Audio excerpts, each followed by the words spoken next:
The iron poker slipped from Grace's trembling fingers, clattering against the stone hearth as flames licked at her bare hands. The falcon's desperate cry had pierced through her sleep, and now its amber eyes stared at her with something that might have been gratitude as she pulled the bird from the fire that had engulfed its wooden perch. Pain seared through her palms, but the creature lived, its feathers singed, but its spirit unbroken. She cradled it against her chest, feeling its rapid heartbeat echo her own, while the acrid smell of burned flesh filled the castle's great hall. The scream that followed wasn't the falcon's, it was her sister Margaret's, high and sharp as cathedral bells. "Dear God, what have you done to yourself now?" Margaret's voice carried that familiar mixture of disgust and exasperation that had colored Grace's world for 23 years. The other servants scattered like startled mice, their footsteps echoing through the vaulted corridors as they fled the sight of Grace's raw, blistered hands. Grace looked down at her palms, watching as angry red welts began to form across skin already marked by a dozen similar acts of reckless compassion. The falcon stirred in her arms, its beak gently touching her wrist in what felt like benediction. She had rescued 3 cats from a burning stable, pulled a child from an icy pond, and once thrown herself between a mad dog and an elderly servant. Each rescue had left its mark, each scar a testament to choices others wouldn't make. "You're bleeding on the tapestries," Margaret continued, her perfect features twisted with revulsion. "Mother's Flemish tapestries that cost more than most people earn in a lifetime."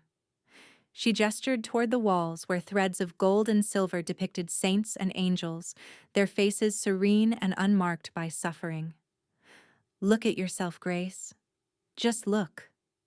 But Grace couldn't look away from her sister's face, searching for some flicker of concern beneath the practiced disgust. Margaret stood in the morning light streaming through the tall windows, her golden hair catching every ray like spun sunlight, her skin unmarked by any trial greater than choosing which gown to wear. They shared blood, but nothing else. Margaret was the castle's crown jewel, while Grace had become its cautionary tale. The household staff began to whisper, their voices carrying through the hall like autumn wind through dry leaves. She caught fragments of their conversations. "Cursed hands, devil's mark, brings misfortune wherever she goes." Cook crossed herself when Grace passed the kitchens. The stable boys averted their eyes when she walked through the courtyard. Even Father Benedict, who preached of Christ's love for the suffering, seemed uncomfortable when Grace knelt in the castle's small chapel, her scarred hands folded in prayer. "You'll frighten away every suitor within 100 miles," Margaret said, her voice dropping to a hiss that only Grace could hear. "Lord Aldrich arrives next week for the harvest feast, and you'll hide in the kitchens like always, won't you? Spare us all the embarrassment of explaining why my sister looks like she's been wrestling with demons." The falcon's talons gripped Grace's sleeve, not enough to tear the fabric but firm enough to anchor her to the present moment. She felt the bird's trust like a warm coal in her chest, a reminder that not every living creature found her repulsive. The pain in her hands was already dulling to a familiar ache, joining the chorus of old wounds that sang quietly through her days. That evening, as Grace tended to her burns with salve and linen strips in the dim privacy of her chamber, she heard the approach of hoofbeats on the castle's cobbled courtyard. The sound was different from the usual clatter of merchants or messengers. These hooves rang against stone with an almost musical cadence, as if the horse itself moved to some ancient rhythm. She pressed her face against the narrow window, watching as a figure dismounted in the gathering twilight. The stranger moved with fluid grace, his dark cloak rippling in the evening breeze. Even from this distance, Grace could sense something different about him, something that made the castle's dogs fall silent and the servants pause in their evening tasks. He turned toward the great hall, and for one impossible moment, Grace thought she saw his eyes catch the last rays of sunlight and reflect them back like polished garnets. Margaret's delighted laughter drifted up from the courtyard, followed by her practiced greeting reserved for important guests. Grace pulled back from the window, knowing her place in such arrivals. She would remain unseen, a shadow moving through service passages, tending to duties that kept her safely away from curious eyes and uncomfortable questions. But as she wrapped the last strip of linen around her palm, Grace felt something shift in the castle's familiar rhythms. The stranger's arrival carried weight beyond mere social obligation, a presence that seemed to press against the very stones of the ancient walls. The falcon, now resting in a makeshift nest beside her narrow bed, lifted its head and fixed her with those knowing amber eyes, as if it too sensed that change was riding the night wind. The bandages on her hands felt suddenly tight, her scars throbbing with an awareness she couldn't name. Whatever this stranger brought with him, Grace understood with bone-deep certainty that her world of shadows and silence was about to collapse. As the initial tremor gave way to a groundswell, the path ahead, once dimly lit, now stretched into an abyss of unknowns, demanding a courage yet untested. The stranger's name was Edward, and he carried winter in his veins despite the harvest season's warmth. Grace learned this not through formal introduction, but by listening at doorways as Margaret's musical laughter filled the great hall below. She watched from the servants' gallery as her sister performed her practiced dance of charm, golden hair catching candlelight as she leaned closer to their mysterious guest. Even from this distance, Grace could see that Edward remained perfectly still, while Margaret fluttered around him like a moth drawn to flame. His stillness unnerved the other servants.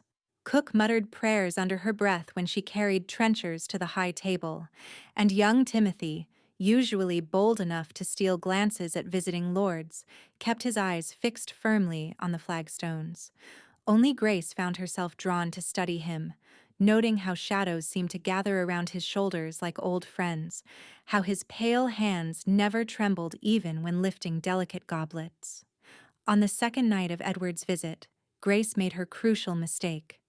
The falcon had grown restless in her chamber, its amber eyes reflecting moonlight as it paced the length of its improvised perch. The bird's wounds were healing well, but something in its manner suggested it yearned for the castle's highest towers, where the air ran thin and clean.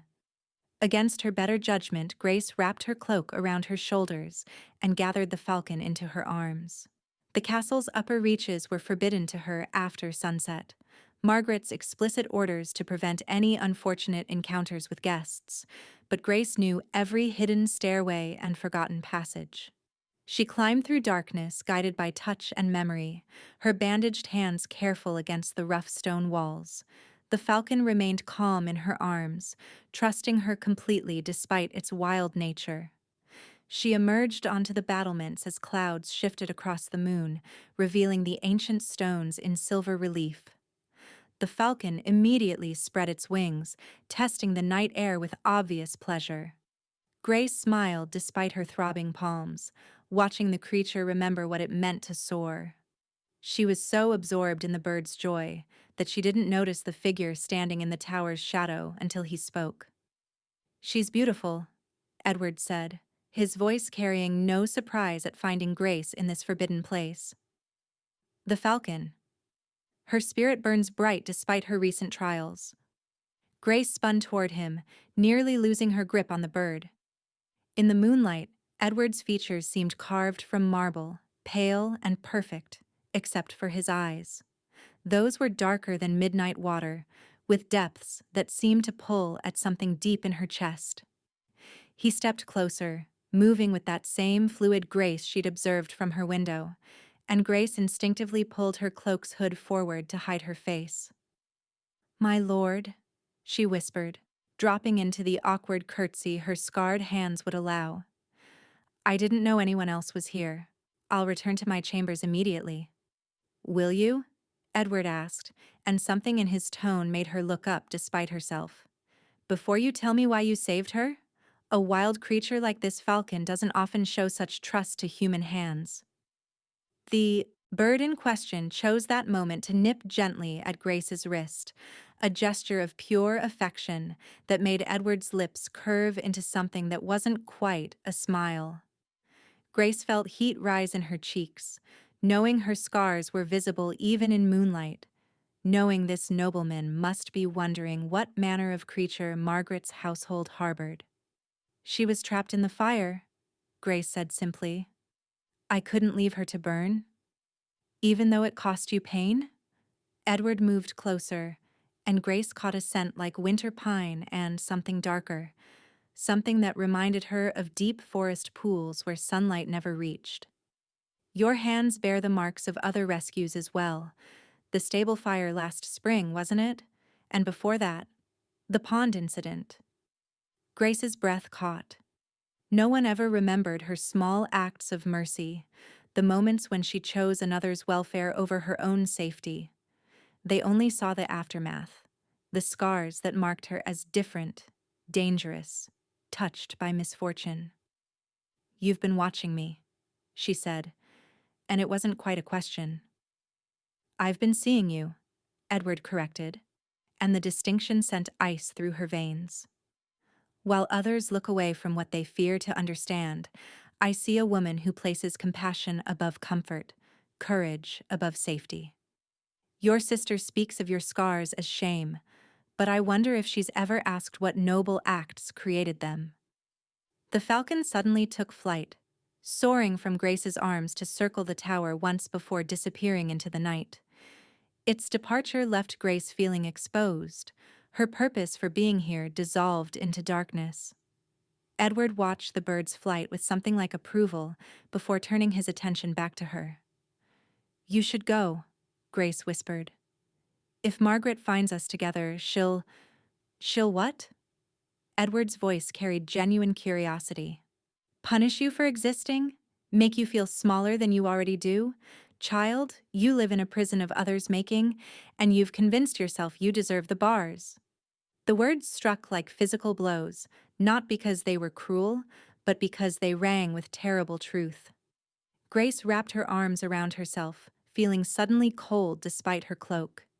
In the moonlight, Edward's pale features seemed to glow with their own inner light, and she wondered if she might be dreaming this entire encounter.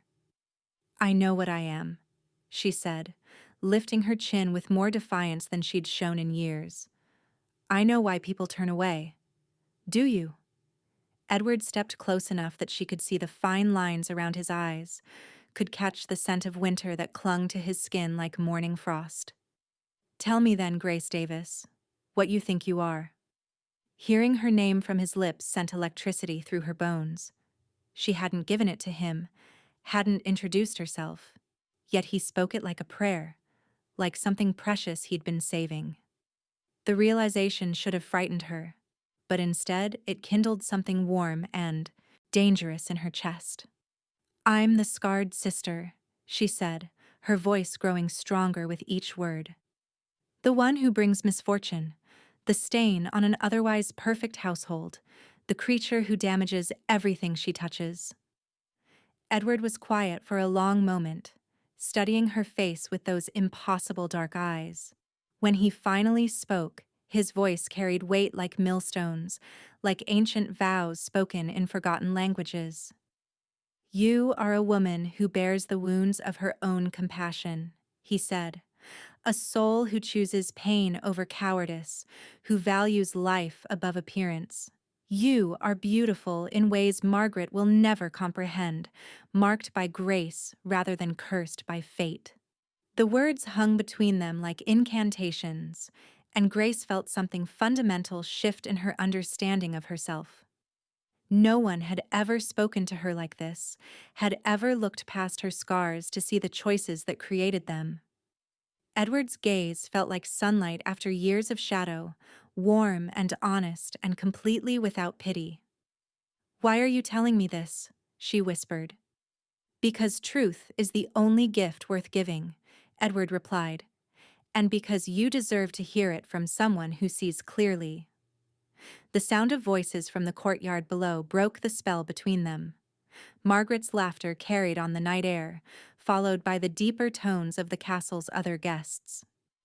Grace pulled her hood forward again, preparing to flee back to her chambers through the hidden passages, but Edward's voice stopped her. "Grace?" She turned back, and in that moment something passed between them that felt like recognition, like two souls finding familiar ground in unfamiliar territory. Edward's eyes seemed to hold centuries of loneliness, depths that matched her own isolation in ways that made her chest ache. "This isn't finished," he said simply. Grace fled then, but her flight felt more like floating than running. She navigated the dark passages by memory and instinct, her bandaged hands trailing along familiar stone walls, but her mind remained on the battlements with Edward. His words echoed in her thoughts like cathedral bells, reshaping everything she'd believed about herself, about her place in the world. She reached her chamber as dawnlight began to creep through the narrow windows, but sleep remained elusive. The falcon's empty perch reminded her of the creature's trust, of the moment it had chosen flight over safety. Grace wondered if she possessed similar courage, if years of hiding had simply taught her to forget her own wings. The morning brought fresh cruelty disguised as sisterly concern. Margaret swept into Grace's chamber without knocking, her golden hair perfectly arranged despite the early hour, her face bright with malicious excitement. "I trust you slept well," Margaret said, settling herself on Grace's single chair with practiced elegance. "Though I suppose sleep comes easily when one has nothing to worry about, no social obligations, or expectations to meet." Grace continued folding her meager clothing, keeping her bandaged hands busy to avoid meeting her sister's gaze. She could sense Margaret's mood like approaching storm clouds, the particular mixture of satisfaction and spite that preceded her cruelest observations. "Lord Edward asked about you last night," Margaret continued, her tone deceptively casual. "Specifically, he inquired about the scarred woman he'd glimpsed in the servants' quarters. I told him you were our burden, of course, the sister who damages everything she touches." Ice formed in Grace's stomach. "What did he say?" "Oh, nothing at first. But then he asked to see your hands." Margaret's smile turned sharp as broken glass. "I explained about your unfortunate tendency to thrust yourself into dangerous situations, how you court disaster like other women court marriage." He seemed quite fascinated by the concept.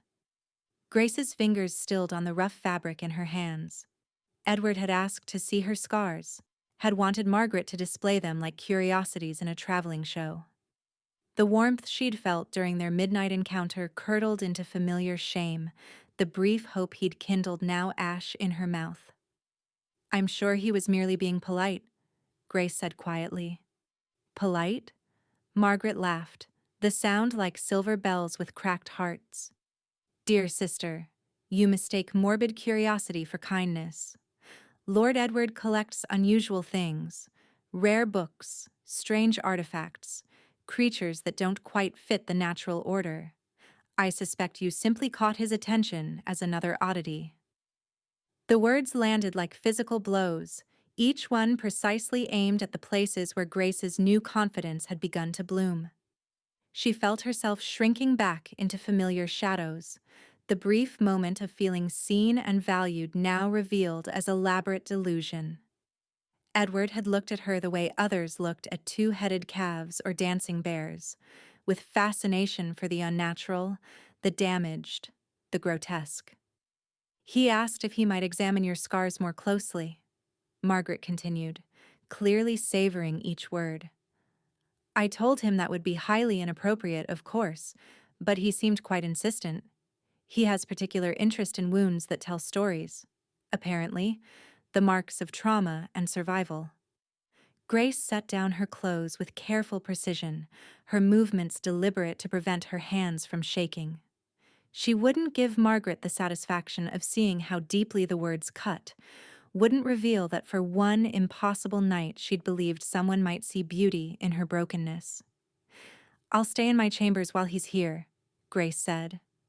"Oh, but you can't." Margaret's smile widened. "Father specifically requested your presence at tonight's feast. He wants to show Lord Edward our full household, demonstrate our family's commitment to Christian charity by displaying how we care for our less fortunate members. The trap closed around Grace with practiced efficiency. She would be paraded before Edward and the other guests as an object lesson in noble compassion, her scars on display as evidence of her father's magnanimous heart. Margaret would shine all the brighter beside her damaged sister, and Edward would have his opportunity to examine the curiosity that had caught his collector's interest. "I won't do it," Grace said, the words escaping before wisdom could stop them. Margaret's expression shifted, amusement giving way to something colder and more dangerous. "You won't do what exactly?" "I won't be your cautionary tale anymore. I won't stand there while you use my pain to make yourself look virtuous." The slap came without warning, Margaret's palm connecting with Grace's cheek with enough force to snap her head sideways. The sound echoed through the small chamber like a gunshot, followed by silence so complete Grace could hear her own heartbeat thundering in her ears. "You forget yourself," Margaret said, her voice now ice and edges. "You forget what you are, what you owe this family for sheltering you when any other household would have cast you out years ago.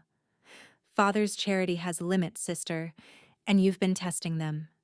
Grace pressed her hand to her burning cheek, feeling the heat of the blow mixing with older pains, deeper wounds that had never properly healed. Margaret stood over her like an angel of judgment, beautiful and terrible, and completely without mercy. "You'll attend the feast tonight," Margaret continued. "You'll wear your plainest dress, keep your head down, and speak only when spoken to. And if Lord Edward wishes to examine your scars, you'll submit gracefully and gratefully. It's the least you can do to repay the kindness this family has shown you." Margaret swept from the chamber, leaving Grace alone with the echo of harsh truths and harsher realities. She sank onto her narrow bed, her cheek throbbing and her heart breaking in ways she hadn't known were possible. For one brief night she'd believed she might be something more than the household's burden, might be worthy of genuine regard rather than morbid curiosity. The afternoon passed like a slow funeral march. Grace tended to small tasks with mechanical precision, her mind churning through Margaret's revelations and her own foolish hopes. She mended torn linens, swept the chapel floor, and helped cook prepare bread for the evening feast, each mundane duty a reminder of her proper place in the castle's order. As sunset approached, she dressed in her plainest gown as commanded, rough brown wool that emphasized her sallow complexion and made her scars stand out like accusations against her skin. She braided her dark hair severely back from her face, leaving no softness to hide behind, no beauty to distract from her fundamental flaws. The great hall blazed with candlelight when she finally descended, her legs unsteady beneath her like a condemned prisoner walking to execution. The long tables groaned under platters of roasted meat and fresh bread, and the assembled guests sparkled with jewels and fine clothing. Grace took her assigned place at the far end of the high table, where shadows would partially conceal her, but not enough to suggest she was hiding. Edward sat at her father's right hand, resplendent in midnight blue velvet that made his pale skin seem to glow in the candlelight. He appeared perfectly at ease among the gathered nobility, engaging in smooth conversation while his dark eyes occasionally swept the hall with predatory awareness. When his gaze fell on Grace, she quickly looked down at her untouched trencher. Her appetite vanished beneath waves of humiliation. "Ah, there she is," her father's voice boomed across the conversation. "My younger daughter, Grace. The child has quite a reputation for heroic impulses, shall we say." Laughter rippled around the table, knowing chuckles that suggested Grace's heroic impulses were well-known sources of entertainment among her father's circle. She felt heat rise in her cheeks but kept her eyes fixed on the table's surface, counting grain patterns in the wood to avoid meeting anyone's gaze. "Show Lord Edward your hands, girl," her father commanded. "He's expressed particular interest in the marks courage leaves behind." The request fell like a stone into the conversation's flow, creating ripples of silence that spread outward from the high table. Grace's breath caught in her throat, and she felt every eye in the hall turn toward her with avid curiosity.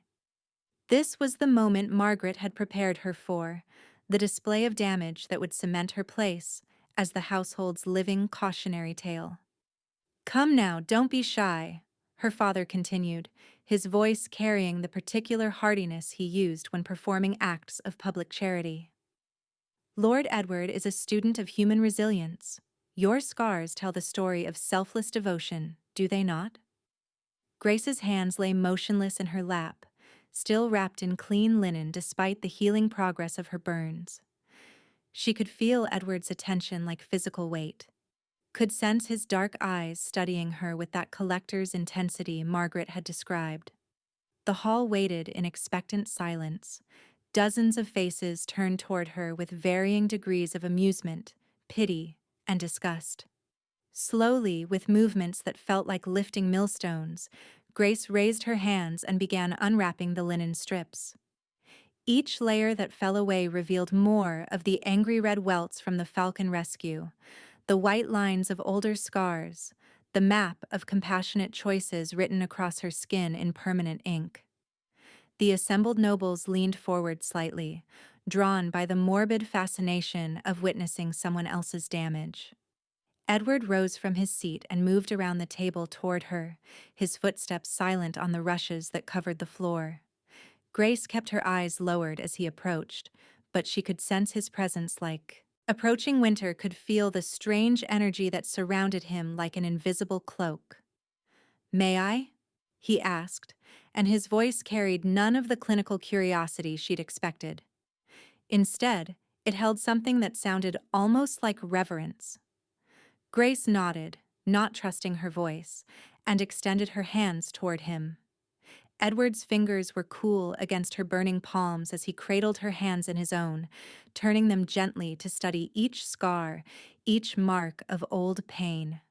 His touch was impossibly gentle, reverent rather than examining, and Grace found herself looking up despite her intentions. His dark eyes met hers, and in them she saw not morbid fascination, but something that looked remarkably like wonder. He traced one finger along the pale line of an old burn scar, his touch feather light, and Grace felt electricity shoot through her entire body. "Beautiful," Edward murmured, his voice too quiet for the other guests to hear clearly. "Each mark a testament to the courage others lack." Then, before Grace could process what was happening, Edward lifted her scarred hands to his lips and pressed gentle kisses to her palms. The gesture was so unexpected, so tender, that Grace gasped audibly. The assembled nobles fell into stunned silence, confused by this display of what appeared to be genuine reverence for the household's damaged daughter. Edward's lips were cool against her burning skin, but they left trails of fire in their wake. He kissed each scar with deliberate care, honoring every mark of old pain as if it were precious beyond measure.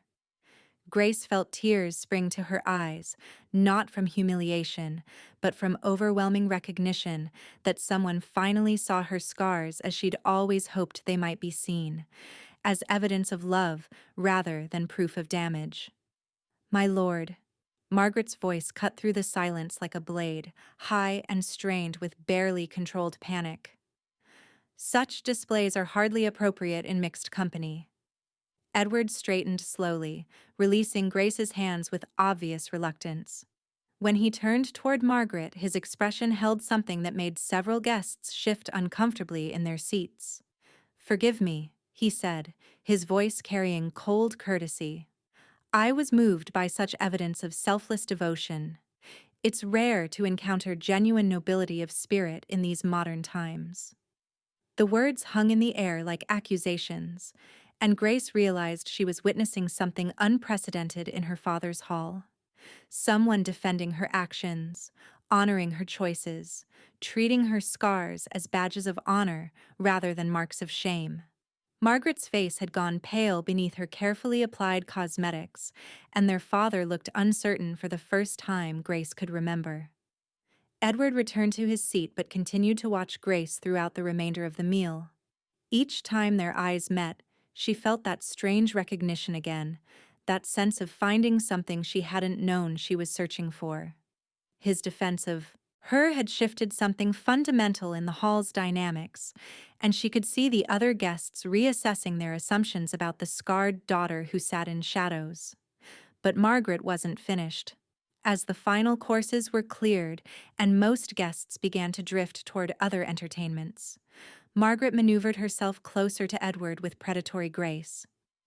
Grace watched her sister work, deploying charm and beauty like weapons, drawing Edward's attention away from damaged goods and back toward perfection.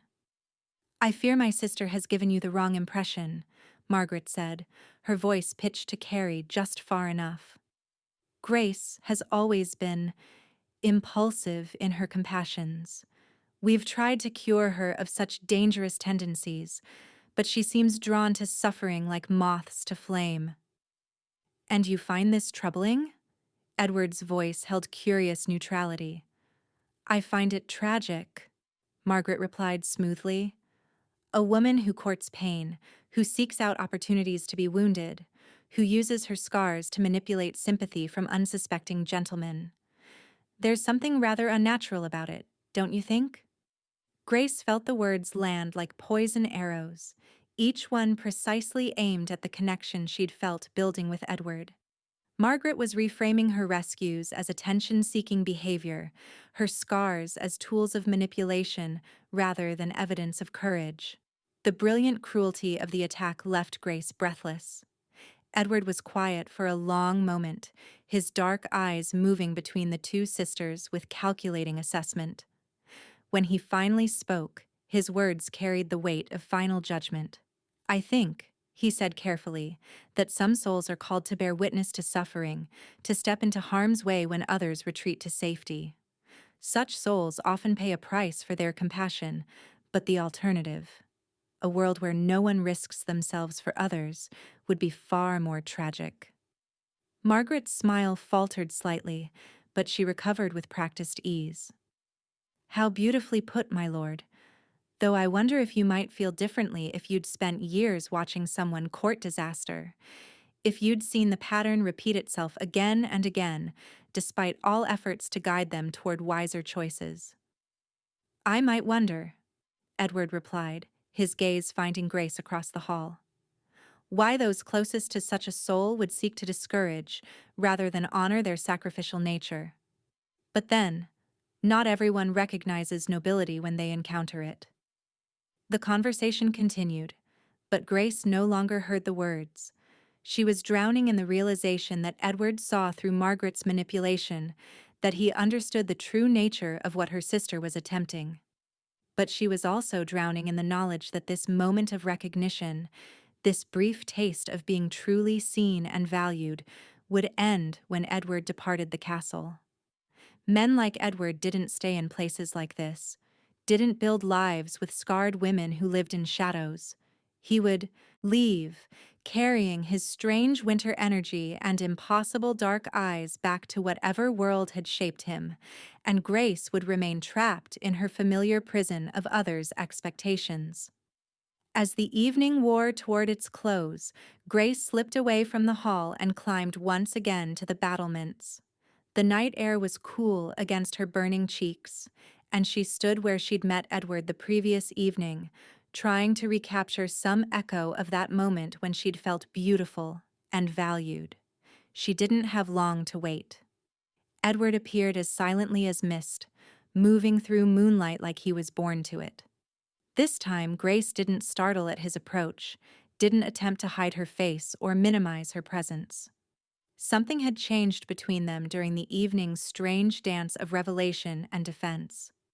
"Your sister fears you," Edward said without preamble, settling beside her against the stone parapet. "Margaret doesn't fear anything," Grace replied. "She's perfect, beautiful, charming, everything a noble woman should be." She fears that you possess something she lacks, Edward continued as if she hadn't spoken. Something that can't be purchased or practiced or perfected through effort. She fears that despite all her advantages, you might be the sister worth knowing. Grace laughed, but the sound held no humor. You saw her tonight. You saw how easily she can turn my own nature against me, make my choices seem pathological rather than compassionate. I saw a frightened woman trying to diminish someone whose light threatens her own sense of importance, Edward corrected. I also saw you allow her to succeed. The words stung because they contained truth Grace wasn't ready to face.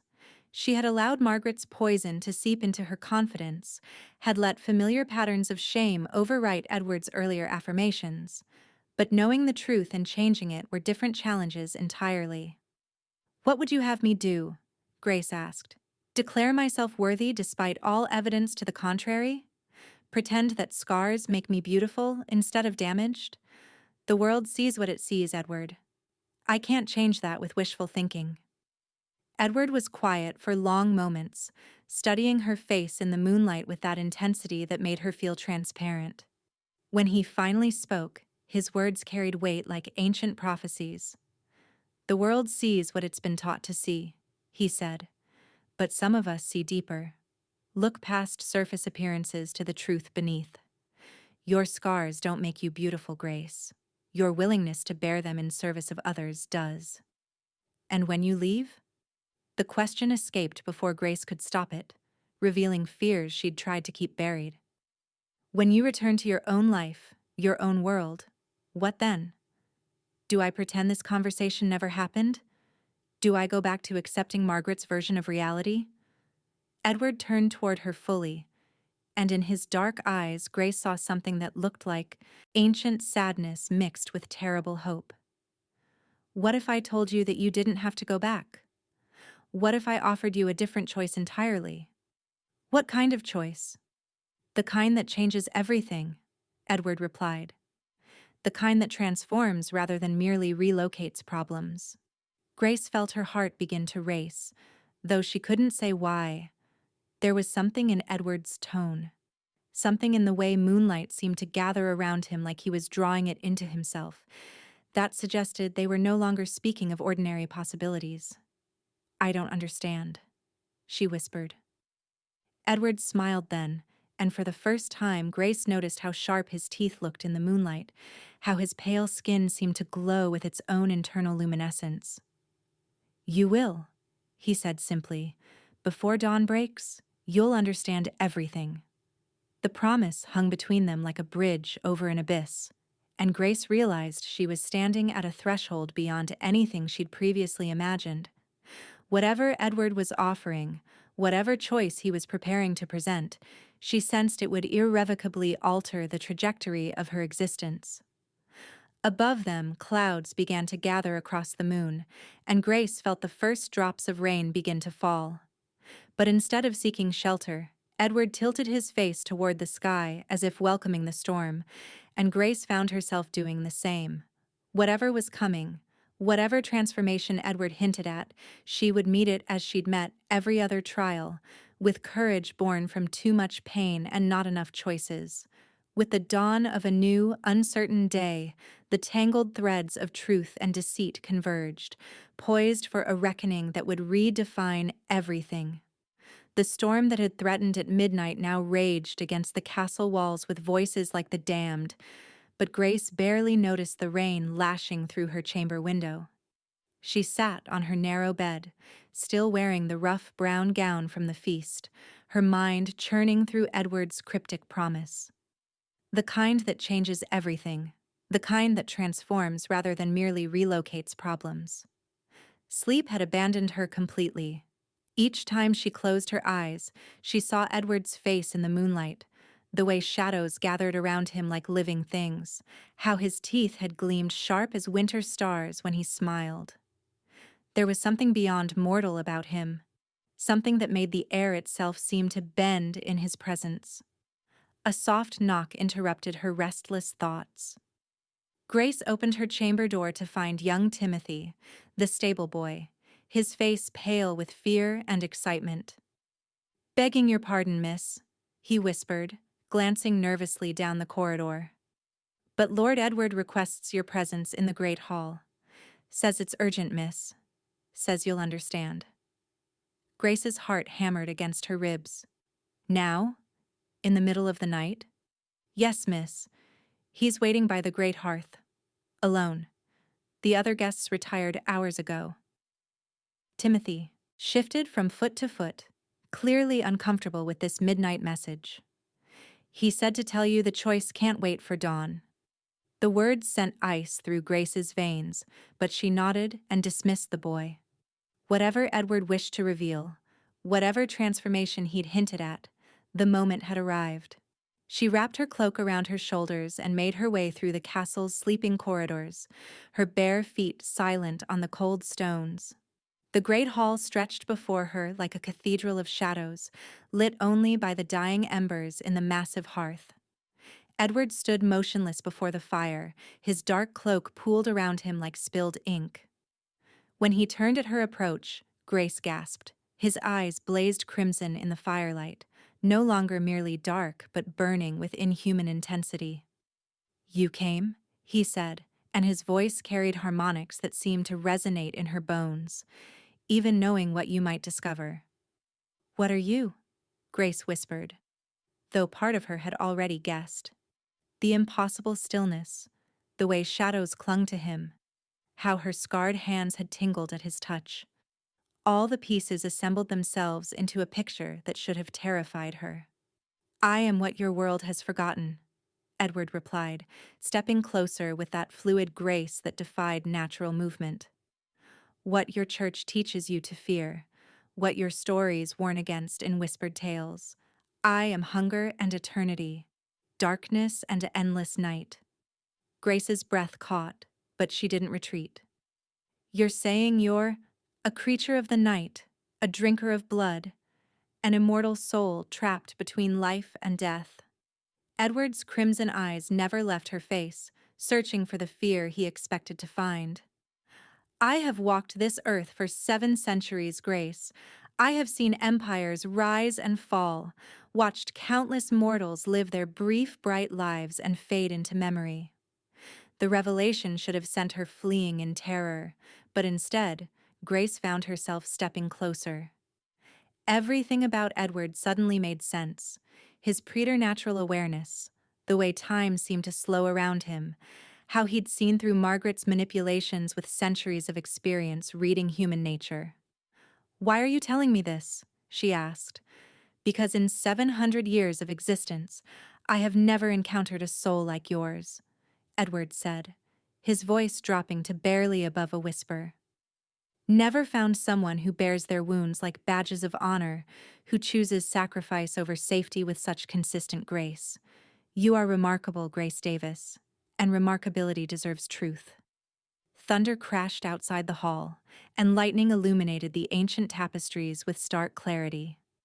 In that brief, brilliant light, Grace saw Edward fully revealed, pale as marble, beautiful as fallen angels, and utterly, completely inhuman. Yet she felt no fear, only a strange sense of recognition, as if some part of her had been waiting her entire life for this moment. "There's more," Edward continued. "The choice I mentioned. It concerns your future, your freedom from this prison of others' making." "What choice?" Edward moved to the great windows overlooking the courtyard, his reflection absent from the rain-streaked glass. "Tomorrow, your father will announce your betrothal to Lord Aldrich's youngest son, a political alliance meant to rid the household of its burden while securing minor advantages. Margaret suggested it, of course. She's convinced your father that marriage will cure your troublesome compassions." Grace felt the world tilt beneath her feet. Marriage? To whom? "A man 20 years your senior with a reputation for cruelty toward those he considers beneath him. A man who will view your scars as proof of defective character, who will spend years trying to break what he cannot understand." Edward's voice carried centuries of bitter experience.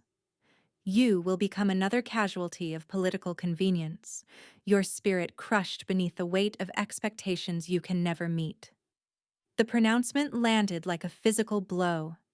Grace sank into one of the great chairs, her mind reeling.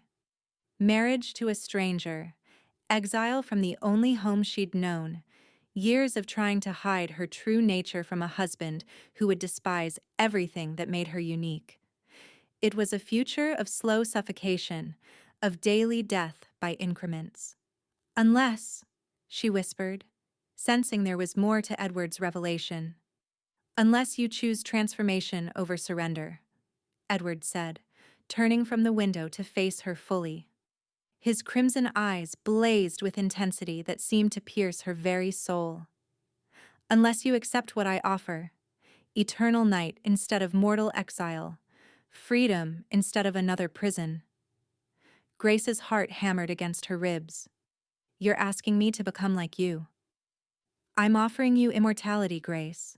Centuries of existence beyond the reach of those who would diminish you. Strength that no mortal can break. Beauty that time cannot touch. Edward knelt before her chair, his pale hands reaching for hers. I'm offering you the chance to never again bow before those who mistake scars for shame. His cool fingers entwined with hers, and Grace felt that same electric connection that had marked their first real encounter on the battlements. But now she understood its nature, not mere attraction, but recognition between two souls that existed outside normal boundaries. What would I become? She asked. Yourself, perfected, Edward replied. Your compassion would remain, but backed by immortal strength. Your courage would endure, but no longer require such painful sacrifice. You would be beautiful beyond mortal understanding, yet still possess the scars that tell your story. Grace looked down at their joined hands, her scarred and mortal, his perfect and eternal.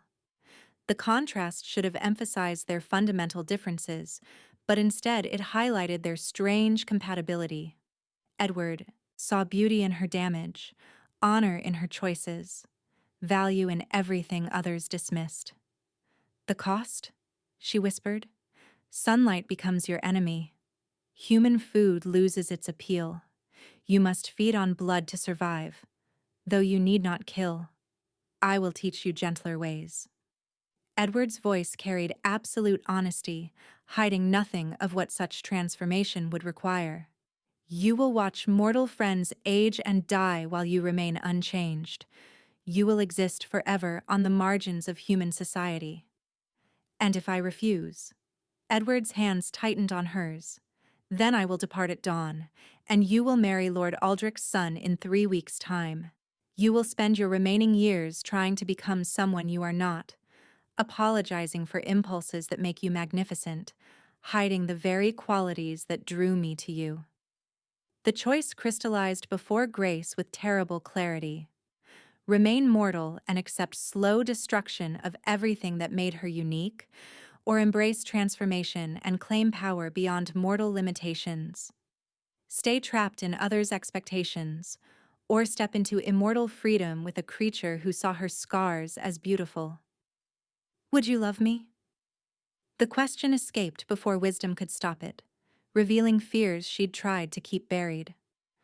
Or would I simply be another curiosity in your collection, another unusual thing to study and eventually discard?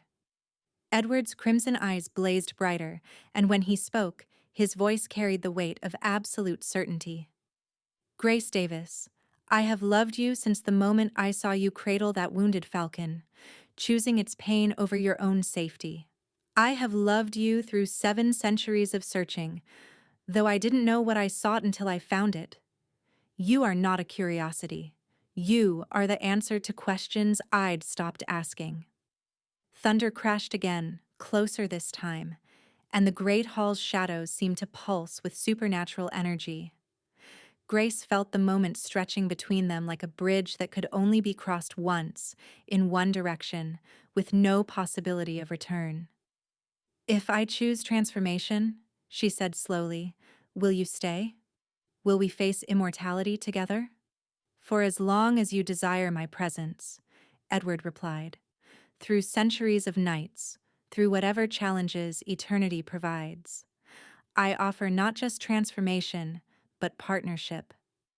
We would be equals in immortality, companions in darkness, united by understanding that no mortal could share. Grace closed her eyes, feeling the weight of decision pressing against her chest like a physical burden. In her mind, she saw two futures stretching before her. One brief and gray and filled with compromise, the other endless and strange and blazing with possibility. One path led to slow suffocation of her spirit, the other to transformation beyond anything she dared imagine. She thought of Margaret's cruelty, her father's casual dismissal, the years of feeling like a burden others barely tolerated. She thought of the marriage that awaited her, the lifetime of hiding her true nature from a husband who would view her compassion as defect, her scars as shame. She thought of growing old in quiet desperation, watching her spirit dim year by year until nothing remained but hollow compliance. Then she thought of Edward's words on the battlements, how he'd seen nobility in her wounds, beauty in her choices. She thought of his lips against her scarred palms, honoring rather than pitying her pain. She thought of centuries stretching ahead filled with freedom to be wholly herself, backed by immortal strength that no mortal could break. Yes, she whispered, opening her eyes to meet Edward's blazing gaze. I choose transformation. Edward's face transformed with something that might have been relief, might have been joy, might have been centuries of loneliness finally finding its end. He rose from his kneel and drew Grace to her feet, his hands gentle but certain on her arms. Are you sure? He asked, though his tone suggested he already knew her answer. Once begun, this cannot be undone. You will cross a threshold that separates you forever from mortal existence. I'm sure, Grace said, and she was. For the first time in her life, she felt absolutely certain of her choice. I've been trapped between worlds my entire life, too scarred for normal society, too compassionate for cruel one. At least this threshold leads to freedom. Edward smiled then, and Grace saw both ancient sadness and infinite possibility in his expression. Then we begin. He led her to the great hearth, where dying embers cast dancing shadows on the stone walls. The storm outside seemed to pause, as if the very elements waited to witness what would unfold. Edward's hands framed Grace's face with reverent care, his crimson eyes holding hers with hypnotic intensity. The transformation requires blood exchange, he explained, his voice soft but carrying supernatural undertones. I will drink from you first, taking you to the edge of death. Then you must drink from me, accepting immortal life into your veins. There will be pain, but it will pass. There will be fear, but I will anchor you through it. Grace nodded, her heart racing but her resolve steady. I trust you. Then close your eyes and surrender to what comes. Grace let her eyes drift shut, tilting her head to expose her throat. Edward's cool breath whispered against her skin, and she felt his lips press gently against her pulse point. For a moment there was only tenderness, only the strange intimacy of absolute trust. Then came the sharp, brief pain of fangs piercing flesh. The sensation that followed defied description. Fire and ice raced through Grace's veins simultaneously, her mortal blood flowing out while something far older and more powerful flowed in to replace it. She felt her heartbeat slowing, her breathing becoming shallow, her mortal life ebbing away like tide retreating from shore. But there was no fear. Edward's presence surrounded her like a protective cloak, his immortal strength supporting her as human weakness claimed her limbs. She felt herself dissolving, becoming something lighter than flesh and bone, something that existed more in spirit than substance. Just as darkness began to claim her vision, Edward's wrist pressed against her lips. The taste of his blood was like liquid starlight, like concentrated eternity burning down her throat. Power beyond imagining flooded through her veins, rewriting every cell, transforming every fiber of her being from mortal to immortal.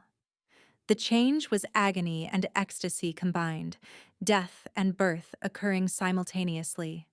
Grace felt her bones strengthening, her senses sharpening to impossible acuity, her heart stopping and restarting with rhythms that matched eternity rather than mere decades.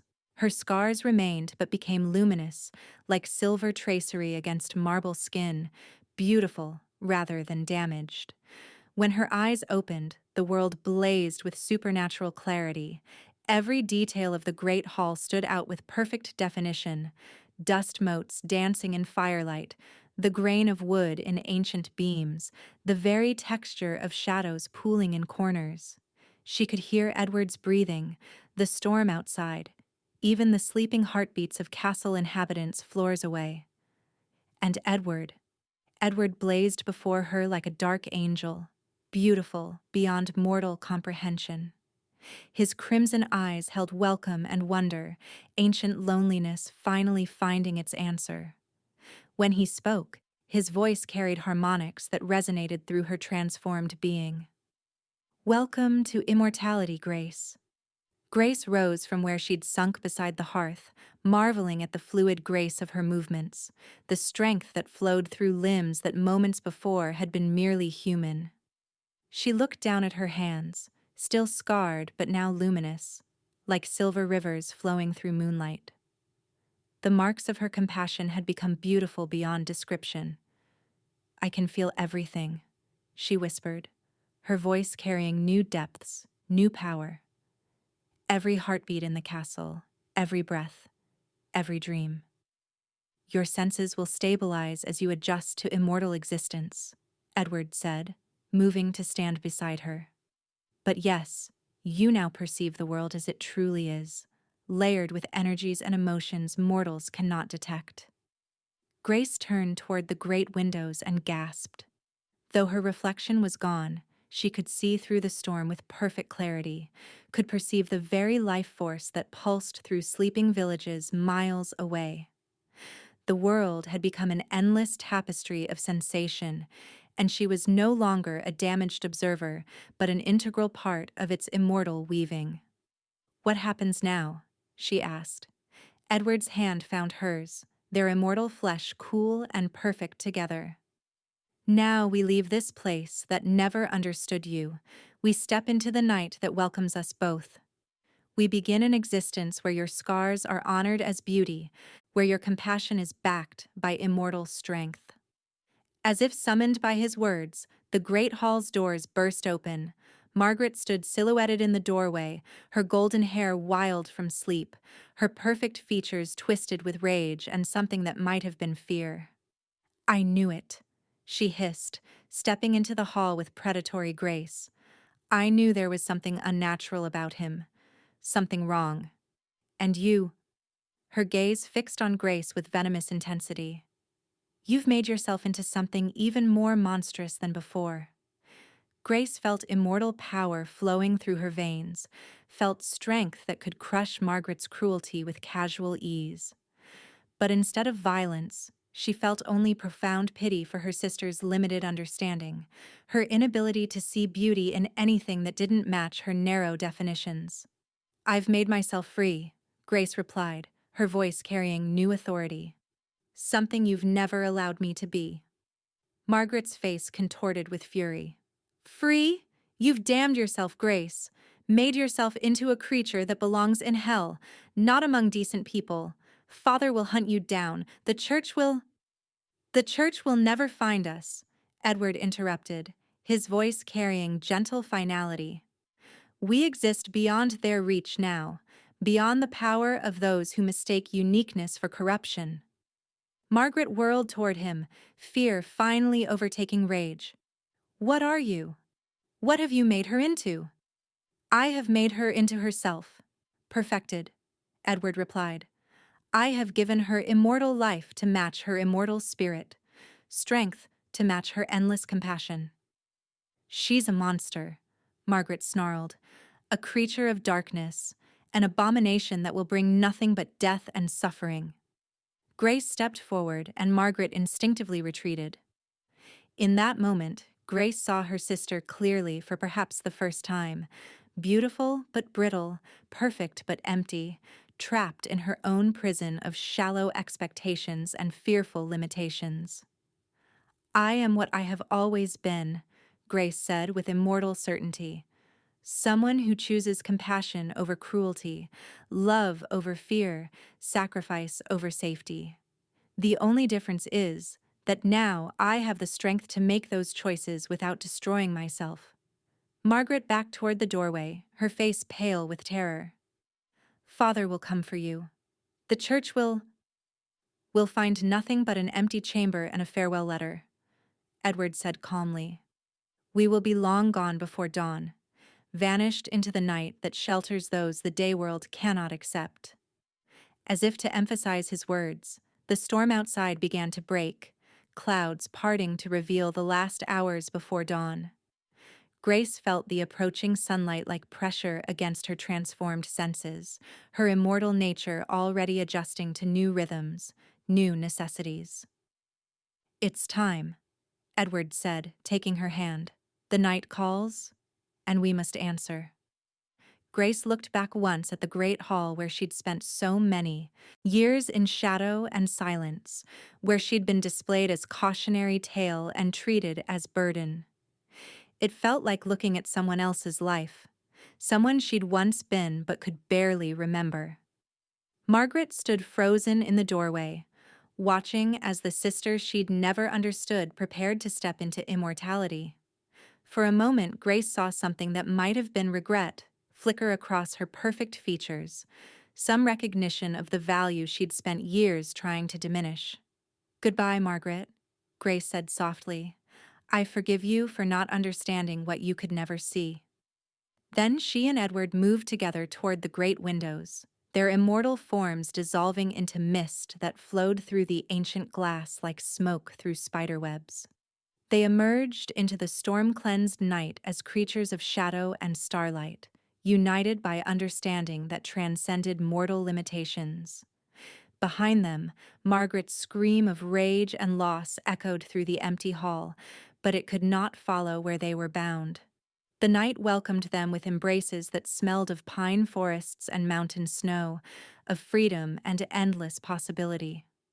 As they soared together above the sleeping countryside, Grace felt her transformed heart overflow with gratitude for the choice that had brought her home to herself.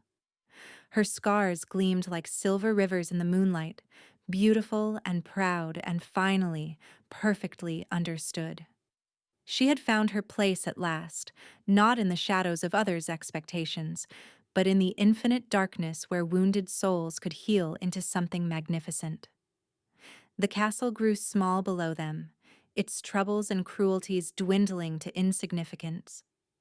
Ahead stretched centuries of night, of partnership, of existence beyond the reach of those who would diminish what they could not comprehend. Grace had chosen transformation over surrender, immortal love over mortal exile. In Edward's crimson eyes she saw her own reflection, not the damaged girl who'd hidden in service passages, but the immortal woman who had emerged from those shadows to claim her rightful place in eternity's embrace. Her scars would always tell their stories of compassion, but now they would do so in a world that honored rather than feared their testimony. Together, they disappeared into the endless night, their love a bridge between mortal wounds and immortal healing, their union forging new purpose from ancient darkness. Behind them, dawn approached a castle that would never again contain their light.